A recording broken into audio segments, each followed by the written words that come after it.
नमस्कार, आप सबका स्वागत है मॉडर्न मीडिया क्लब में। मैं अमृत, मैं विधि, और आज हमारे बीच हैं श्री गोपाल जी मिश्रा, एक किसी के फाउंडर, लेखक और गिफ्टेड टेल स्पिनर। तो सर, मेरा क्वेश्चन है कि आपके मुताबिक धैर्य कितना शक्तिशाली है? धैर्य यानी आपका पेशेंस इतना शक्तिशाली है कि किसी महान व्यक्ति ने कहा है कि अगर आपके पास पेशेंस है तो आप दुनिया में कुछ भी पा सकते हैं। और पेशेंस को जो है धारण करना, आपको बहुत सारे एग्जाम्पल दिख जाएंगे इतिहास में।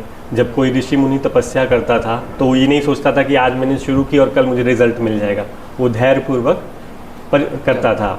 जब सचिन तेंदुलकर ने 16 साल की उम्र में डेब्यू किया तो उसके पहले कई सालों से वो खेलते आ रहे थे, या कई लोग को लेट सक्सेस मिलती है। नवाजुद्दीन सिद्दीकी जैसे एक्टर को आपने देखा होगा, सुना होगा, उन्होंने कितने सालों तक मेहनत की, धैर्य रखा और फिर वो इतने बड़े सितारे बने, स्टार बने। Shahrukh Khan, every example if you look into, हर किसी में अगर आप देखेंगे सक्सेस मिली है तो उसने फेलियर को भी देखा है और धैर्यपूर्वक मेहनत करते हुए आगे बढ़ा है। इसलिए धैर्य बहुत बहुत इम्पॉर्टेंट है, किसी के भी लाइफ में एक इम्पॉर्टेंट रोल प्ले करता है सक्सेस पाने के लिए। सर आपने ये लाइन गई थी कि मैं दुख के साथ नहीं मरना चाहता हूँ, जो मैंने चाहा वो मैंने किया नहीं, मैं इस खुशी के साथ जीना चाहता हूँ जो मैं कर रहा हूँ अभी। तो क्या आप एक बार इस लाइन को एक्सप्लेन करेंगे हमारे दर्शकों को? ये लाइन आपको पता कहाँ से चल गई?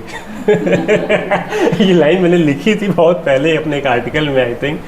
हाँ, तो ये मुझे ऐसा महसूस होता है कि हर इंडिविजुअल में कुछ चीज़ें ख़ास होती हैं, लेकिन सोसाइटी के दबाव में कह लीजिए, ज़रूरतों को देखते हुए कह लीजिए, लोग अपनी लाइफ को उस तरह से जी नहीं पाते हैं जैसा वो चाहते हैं, और अल्टीमेटली कुछ ऐसा काम करने में बिज़ी हो जाते हैं कि उस चीज़ को भूल ही जाते हैं। तो वही इसीलिए मैंने लिखा था कि मैं उस काम को करते हुए जीना चाहता हूँ जो मैं सचमुच करना चाहता हूँ, राइट। तो एग्जैक्ट लाइन तो मुझे भी याद नहीं है क्योंकि मैंने 10 साल पहले शायद लिखी थी ये लाइन। हाँ सर। लेकिन मैंने उस लाइन को फॉलो करते हुए अपनी लाइफ जी है, और तमाम चीज़ों से होते हुए मैं अपने आप को उस जगह पहुंचा पाया जहां मैं चाहता था, और अभी भी सफ़र जारी है। तो सर, पुराना काम छोड़ के हिंदी ब्लॉगिंग करने से आपका जीवन कितना बदल गया?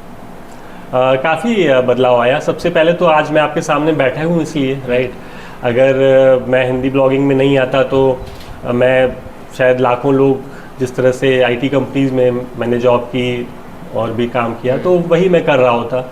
इसको करने से सबसे बड़ा मुझे लगता है कि ये एक फ़ायदा हुआ कि मेरे काम से कई लोगों की लाइफ बेहतर हुई है। क्योंकि जो लोग थोड़ा सा डिप्रेस्ड होते हैं या मोटिवेशन उनको चाहिए होती कुछ करने की, तो वो मेरी राइटिंग्स के थ्रू उन्हें मिल पाती है।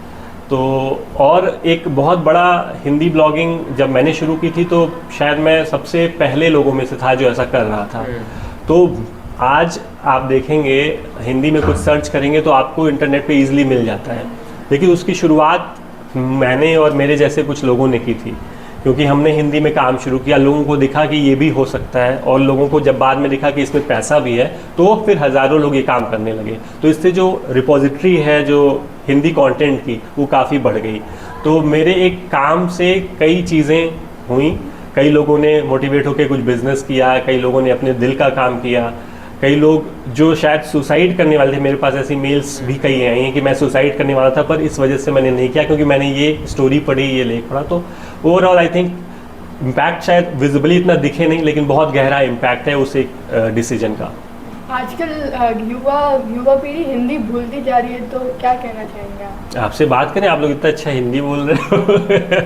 हिंदी क्या है कि भूलती जा रही है, शायद ये कहना गलत होगा, लेकिन लोग इंग्लिश को ज़्यादा प्रेफरेंस देते हैं बोलने में, पर जब दिल की बात करनी होती है तो हिंदी में आ जाते हैं। जब रोना होता है, जब कोई मारता है थप्पड़, तो माँ चिल्लाते हैं, ओ माई मदर नहीं चिल्लाते हैं। तो वो हिंदी है अंदर आके और वो निकलती है, और हिंदी का मार्केट भी बहुत बड़ा है। आप देखेंगे जितने भी बड़े यूट्यूबर्स हैं, आप चाहे ध्रुव राठी को आप देखते होंगे, आप गेमिंग, आप लोग बहुत सारे चैनल्स देखते होंगे, तो वो सारे हिंदी में तो बोलते हैं। तो हिंदी कहाँ जा रही है? हिंदी तो बढ़ रही है।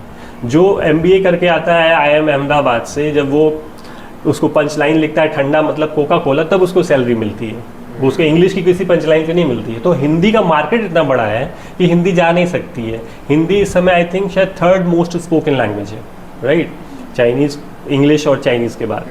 तो हिंदी का है, बस जो शुद्ध हिंदी है ना, जो पहले हम लोग ज़्यादा बोलते थे, वो थोड़ा सा कम हो रही है, स्लैंग्स ज़्यादा यूज़ कर रहे हैं, बट हिंदी है और रहेगी हमेशा, और हिंदी के साथ जो रहेगा वो भी आगे बढ़ेगा।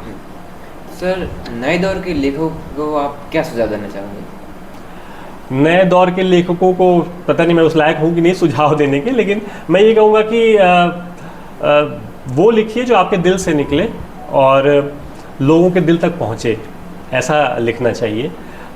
कॉमर्शियल एंगल से सोच के लिखना या फिर किसी प्रोपेगेंडा के अंतर्गत या किसी एक गलत नीयत से लिखना, वो नहीं होना चाहिए। आपकी नीयत साफ़ होनी चाहिए और जो आपके दिल से आवाज़ निकलती है और दूसरों के दिल तक पहुंचाने के लिए उसको लिखना चाहिए। आपने अपनी जॉब छोड़ के अपने पैशन को फॉलो किया, तो आपको क्या डिफ़िकल्टीज आई उस टाइम और आपने क्या फील किया? मेरा बहुत कैलकुलेटेड मूव था, इसलिए मुझे डिफ़िकल्टी एज सच कोई आई नहीं उतना, क्योंकि मैंने जॉब तब छोड़ी जब मेरा ये काम अच्छा चल गया। मैं यही लोगों को सलाह भी देता हूँ कि आप जैसे पैशनेट हो किसी चीज़ को लेकर, लेकिन इसका ये मतलब नहीं कि आप सब कुछ छोड़ के उसी में चले जाओ, क्योंकि आपके पास अपना घर संभालने के लिए, पैसा कमाने के लिए, परिवार को अपब्रिंग करने के लिए आपके पास एक रिस्पॉन्सिबिलिटी है, तो उसे मुंह नहीं मोड़ सकते हो आप। लेकिन साथ ही मैं ये भी कहूँगा कि आप कुछ भी काम करते हुए अपना एक अलग जो पैशन है उसको फॉलो कर सकते हो और उसमें बहुत आगे तक जा सकते हो, तो ऐसा करना चाहिए।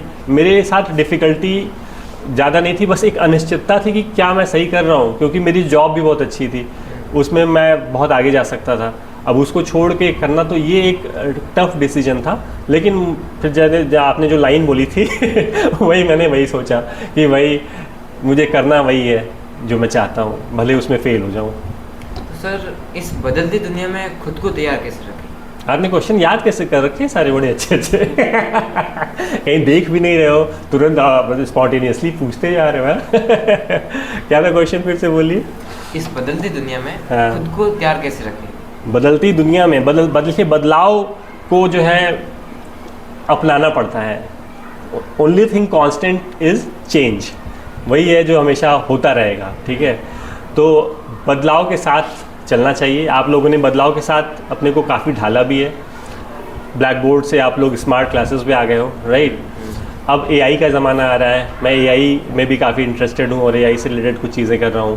तो जो भी चीज़ें आएँ उनको आप एक पॉजिटिव एटीट्यूड से देखिए और देखिए कैसे आपकी और लोगों की लाइफ नई चीज़ों से, बदलाव से और बेहतर हो सकती है, ठीक है। बदलाव पेनफुल होता है, अच्छे के लिए भी होता है, तो शुरू में पेनफुल होता है। टीचर बोलती है कि आपको ये करना है, लगता है अरे यार ये क्या नया चीज़ आ गया, नया प्रोजेक्ट का क्यों करना है मुझे, लेकिन वो आपकी बेहतरी के लिए होता है। जब आप आगे लाइफ में जाते हैं और पीछे मुड़ के देखते हैं, तब आपको लगता है अरे यार मैम ने वो सही कराया था, अगर आज मैंने वो नहीं किया होता तो आज मैं इतनी अच्छी जगह पर नहीं होता।